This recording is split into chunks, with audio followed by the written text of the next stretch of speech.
If you haven't read this book already, I highly recommend it. It's called You Are Enough, and it was inspired by a girl named Sophie who has Down syndrome. This book is all about inclusion and knowing that you are enough.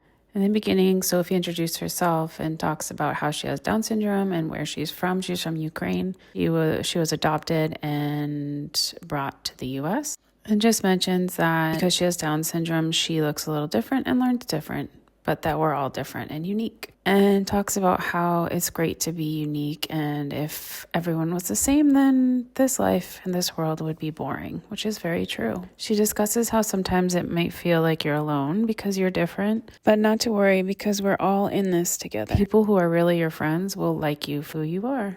All the children in this book are different in some way, shape, or form. And it also mentions how some people don't understand that being different or unique is a good thing and they find it scary. When this happens, try to be brave and strong. She talks about surrounding yourself with people who love you and who are your cheerleaders. She even mentions about how she learned to surf. There's a picture that shows kids with special needs playing soccer. Sophie encourages everyone to feel their own beauty and to never say no to being yourself and to allowing yourself to shine and celebrate who you are and remember that you're enough. At the end of the book, it gives a little bio about Sophie and her family with some pictures of the real Sophie and how she actually has done some acting and modeling in real life as well. One of my favorite parts about this book is at the end. There's a question and answer section for kids from the National Down Syndrome Society. It has a kid-friendly explanation of what Down syndrome is, how children with Down syndrome have unique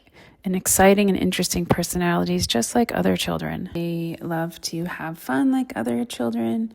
They want to make new friends just like all kids do. The last page talks about how important it is that children with Down syndrome feel included. It tells you to refer to those with Down syndrome as people first, giving specific examples such as how we say a child with Down syndrome and not a Down syndrome child. It gives the correct spelling of Down syndrome, talks about how it's not a disease, it's a condition, and how we should never refer to a child with Down syndrome as a Downs child or a child with Downs. We should use phrases such as she has Down syndrome and avoid phrases like she suffers from Down syndrome or she's afflicted by Down syndrome. It even reminds us that those children without Down syndrome should be referred to as typical or typically developing, not normal. This is another excellent book that I recommend reading with your own children or students or clients. I read it with my son. Inclusion can only come with education, exposure, and acceptance. We need to start now.